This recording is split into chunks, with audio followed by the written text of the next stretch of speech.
This happened so long ago that some of the details are blurry, but the fear I felt that day still lingers. It was the last day of fourth grade, a day I had been looking forward to for weeks. My mom was supposed to pick me up, like she always did on special days, and I had a play date planned with my best friend Dennis. We were going to celebrate the start of summer with video games and snacks at his house. Dennis wasn't in my class that year, so he was dismissed from a different hallway, but we were both excited to hang out. After the final bell rang, I stood outside near the exit, watching as kids were picked up by their parents. The parking lot was a blur of people, cars pulling in and out, and the chaotic excitement of the last day of school. I kept scanning the crowd for my mom or Dennis's dad. Then, I saw a man waving at me.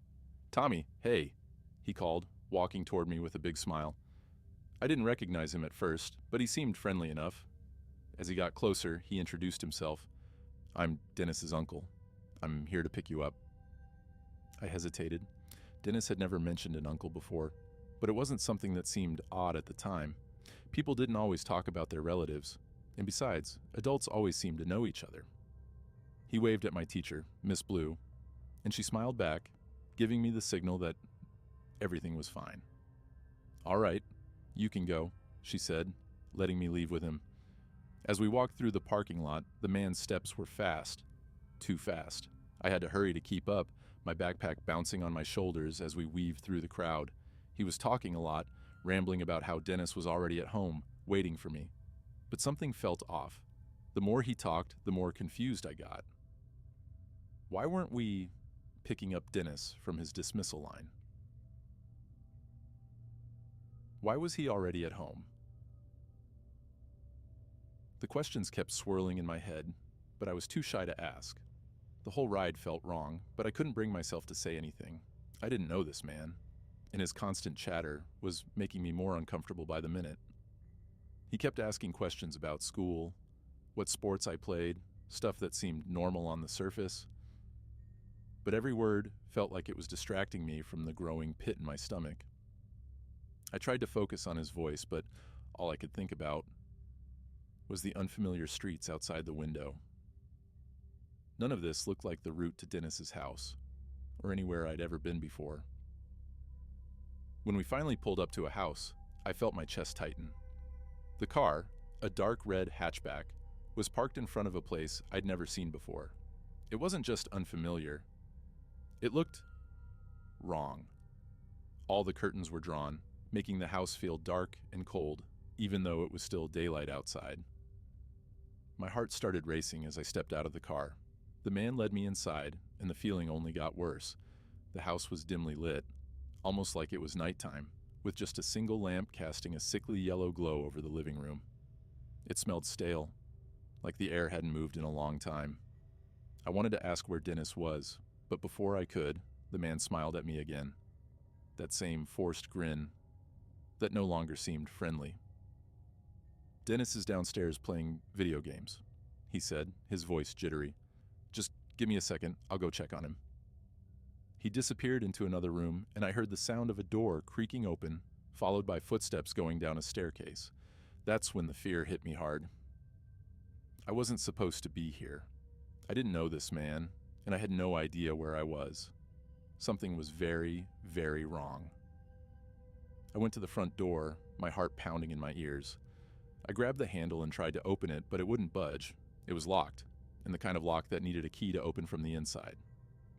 My hands started to shake. I was trapped. Panicking, I darted toward the kitchen, hoping to find something, anything, that could help. That's when I saw the phone hanging on the wall.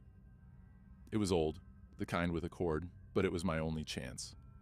My fingers trembled as I picked up the receiver and dialed 911, barely able to whisper when the operator answered. "Please," I breathed, "come to this house. I've been kidnapped." I didn't wait for a response.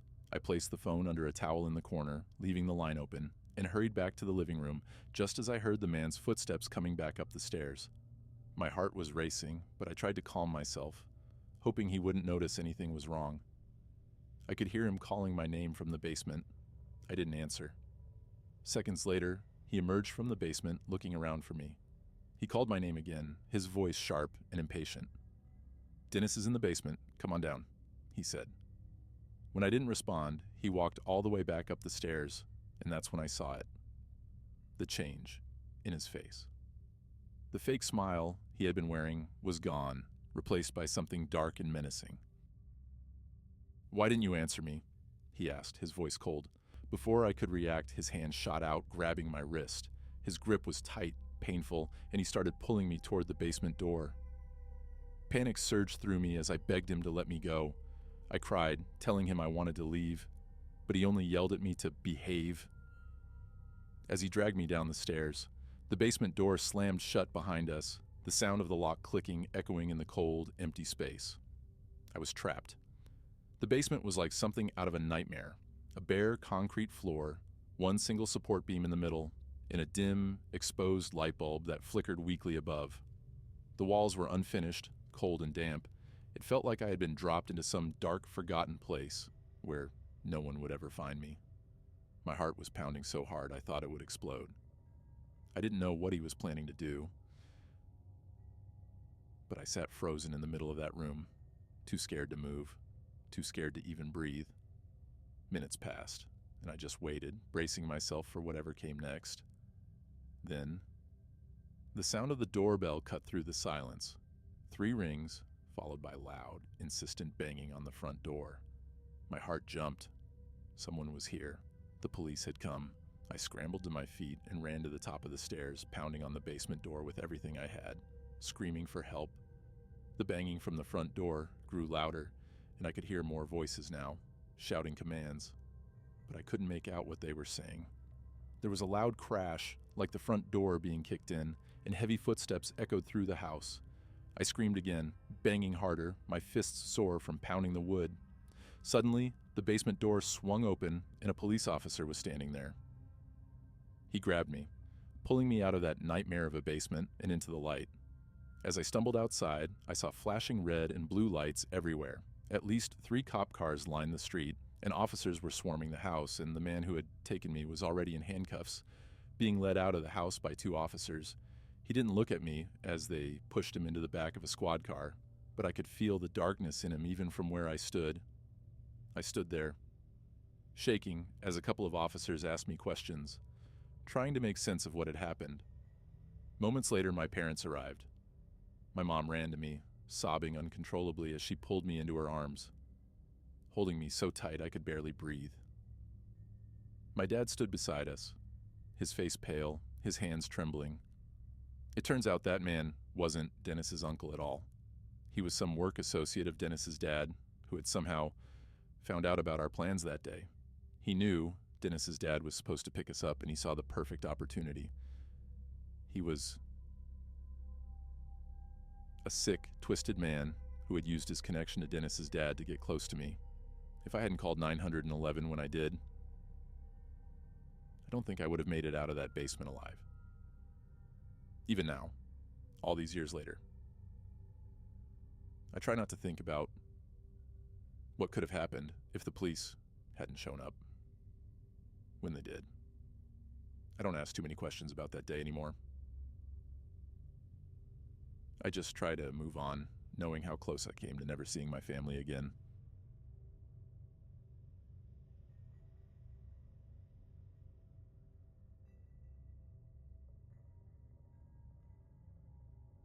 It was junior year of high school, the last day before summer break, and like most of the students, my friends and I had no plans of sticking around for the whole day.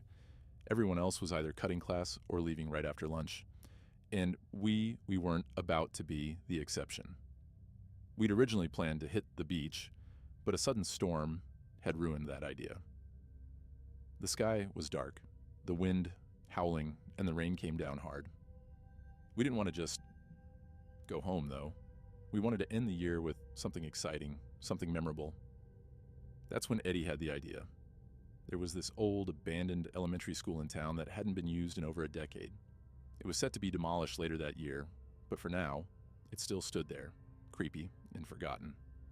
With the storm keeping everyone indoors, it seemed like the perfect time to break in and explore.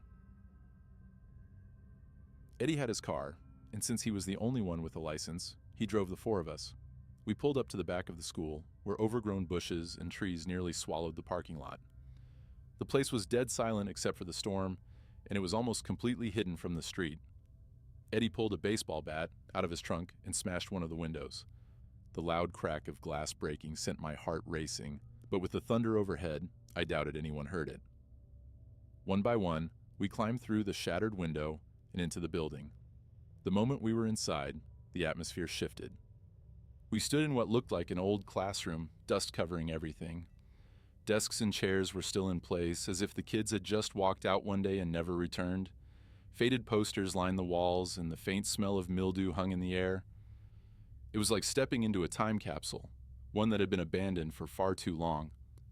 The only sounds now were the rain pounding on the windows and the distant rumble of thunder, making the place feel even more isolated and eerie.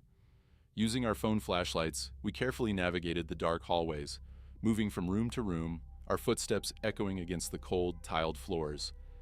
Each classroom we entered felt frozen in time, as though the kids who used to sit in those tiny desks had just vanished, leaving everything untouched. The storm outside only added to the eerie atmosphere. Every so often, lightning would flash through the grimy windows, illuminating the empty, decaying hallways in brief, ghostly bursts. We were about halfway down the hallway when we heard it. A sound like a creak, or maybe a distant footstep reverberating from somewhere further down the corridor. We froze in place, instantly turning off our flashlights, our breath held in the sudden darkness. For a full minute, we stood there, silent, waiting. I told myself it was probably the wind, the building shifting from years of neglect, or maybe even just our imaginations. But then I saw it. As we reached the end of one hallway, I glanced back for a second, my heart still racing from the noise. And there, at the doorway of a classroom we had passed, I spotted something. It was faint, but there was a shape, just barely sticking out into the hallway. It was dark, almost blending in with the shadows, but it was there. Something, or someone. "Do you see that?" I whispered to the others, my voice trembling. We all turned, pointing our phone flashlights toward the door at the same time. But as soon as our lights hit it, the shape retracted quickly into the classroom, disappearing from view. My pulse pounded in my ears. "What the hell was that?" someone muttered. But we all knew no one had an answer. Panic started to set in. Someone, or something, was in the building with us. We whispered frantic thoughts, trying to stay calm, but the tension was unbearable. We had to get out of there. Without saying another word, we bolted down the intersecting hallway, our wet shoes squeaking loudly on the floor. The sound of our footsteps felt like it was echoing through every empty room. We didn't stop running until we reached a different part of the building, what looked like the kindergarten wing. The bright colors of the old, faded artwork on the walls felt disturbingly out of place in the cold, damp emptiness. Before we could even catch our breath, another sound echoed down the hall behind us. This time, closer. That's when full panic took over. We ducked into the first classroom we could find, slamming the door shut behind us. In the darkness of the room, we huddled together, flashlights off, barely daring to breathe. All we could hear now was the pounding of rain against the windows, the rumble of thunder, and our own heavy breathing. Whatever, or whoever, was out there wasn't far behind. Inside the classroom, we crouched low, flashlights off, trying to make ourselves as small as possible. The only sound was the relentless rain pounding against the windows, the occasional crack of thunder shaking the building. Every few seconds, lightning would flash through the room, casting eerie shadows on the walls. I could feel my heart hammering in my chest, every instinct telling me to run. But there was nowhere to go. Then, the door to the classroom clicked. It creaked open slowly, almost as if someone on the other side was taking their time, savoring the moment. The door swung wide, revealing the pitch-black hallway. For a second, nothing happened. We held our breath, staring at the empty doorway, hoping it was just the wind, that maybe the old building had shifted. But then, something appeared in the darkness. A head, pale and still, peeked around the doorframe. A face, emotionless, lifeless, stared directly at us, barely visible in the dim light. My mind raced, trying to make sense of what I was seeing, but another flash of lightning lit up the room. And there it was. The face wasn't a trick of the shadows, it was real. My throat went dry. I stammered, barely able to get the words out. We're sorry. We're leaving. We didn't mean to. The figure didn't respond. It didn't move. It just stood there, staring with wide, empty eyes that seemed to pierce right through us. The pale skin looked almost translucent in the flickering light, and the stillness of the figure made my skin crawl. Eddie, who was always the bold one, managed to ask, "Do you work here?" His voice was shaky, though, betraying the fear we were all feeling. No answer, no reaction. The silence was suffocating. The figure just kept staring, unmoving, like a statue. That's when Eddie made the decision. He handed me the baseball bat, eyes wide with panic, and rushed to the window. He began prying it open, the metal frame groaning as he struggled to lift it. "Go! Come on!" he urged, his voice barely a whisper. Eddie crawled out first, disappearing into the storm outside. My other two friends followed, one after the other, but I couldn't stop staring at the figure. It hadn't moved an inch. Its head was still tilted slightly around the doorframe, eyes locked onto me, watching silently as if waiting for something. My skin prickled with fear, and I could barely breathe. Finally, I snapped out of it. Clutching the bat, I hurried to the window, scrambling through the narrow opening. My heart pounded in my chest, half expecting to feel a cold hand grab my leg at any second. But nothing came. I landed hard, outside, the cold rain instantly soaking me to the bone. I didn't care. I just ran. We all did. The four of us sprinted through the overgrown parking lot, not stopping until we reached Eddie's car. We piled in, breathing heavily, soaked and terrified. Eddie floored the gas, and we sped away from that place, leaving the school behind in the pouring rain. None of us spoke the entire drive home. Our hearts were still racing, and every time I closed my eyes, I saw that face, blank, unblinking, and so still. The school was demolished later that year, and a park stands in its place now. We never told anyone about what happened, and we never went back. But to this day, none of us know who or what that was standing in the doorway. Whether it was a worker, a squatter, or something else entirely, I don't know. But the way it just stood there, staring, without a word, without moving, well, that's the kind of thing that stays with you forever.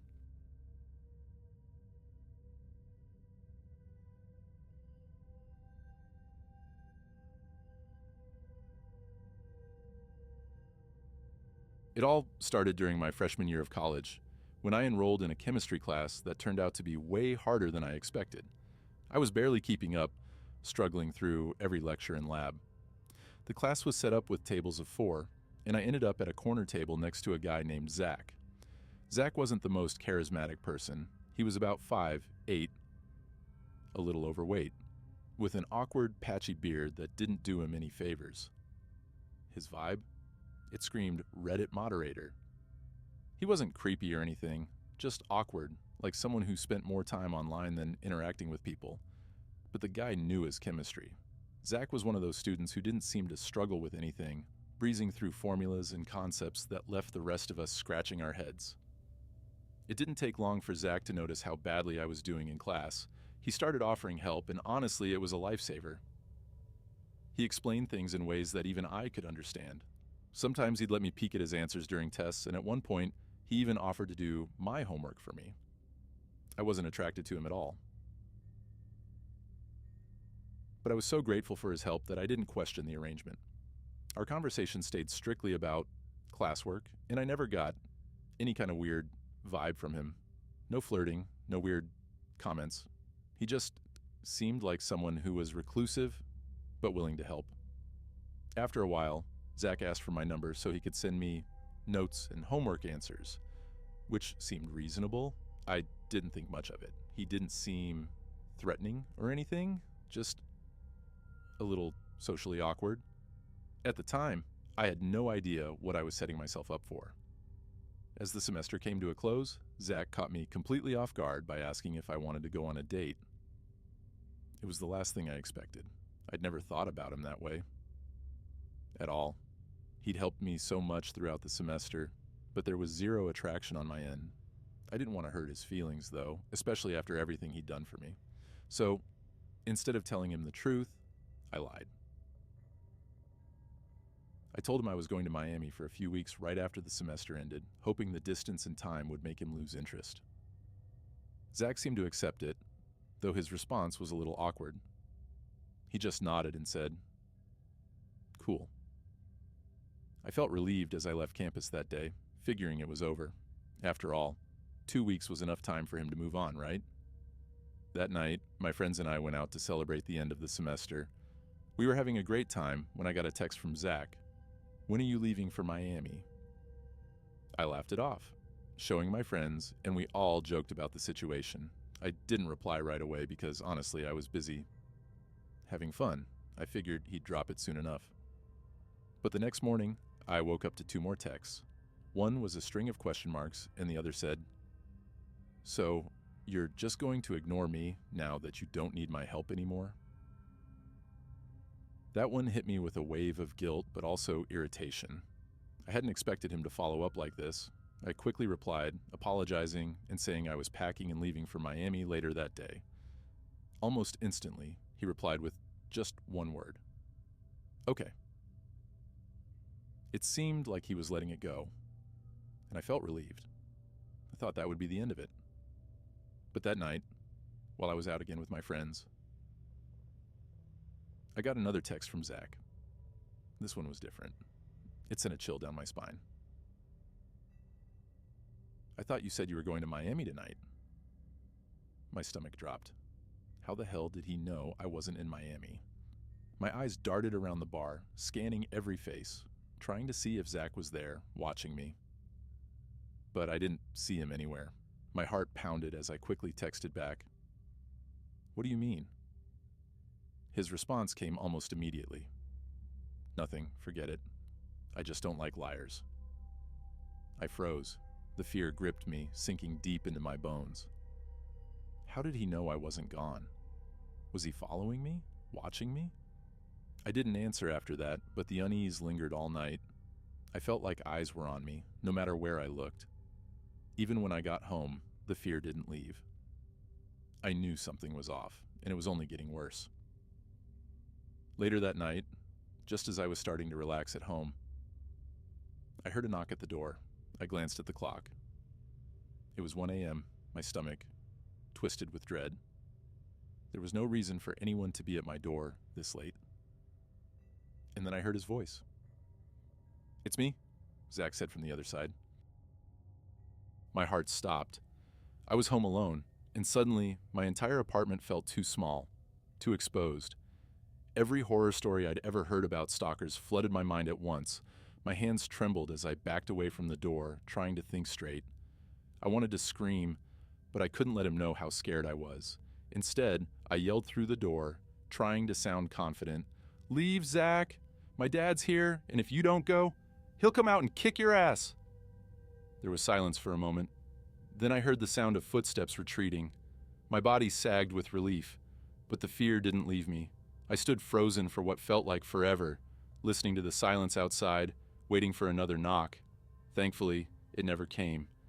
But just as I started to breathe again, my phone buzzed. I hesitated before picking it up, already knowing who it would be. It was Zach, and the message he sent made my skin crawl. It was long, filled with twisted emotions and manipulations. He rambled about how he felt used and betrayed, how he thought we had chemistry. He even wrote that he believed I was interested in him, that I'd given him signals throughout the semester. The worst part was that he offered to come back to my house to talk about it in person.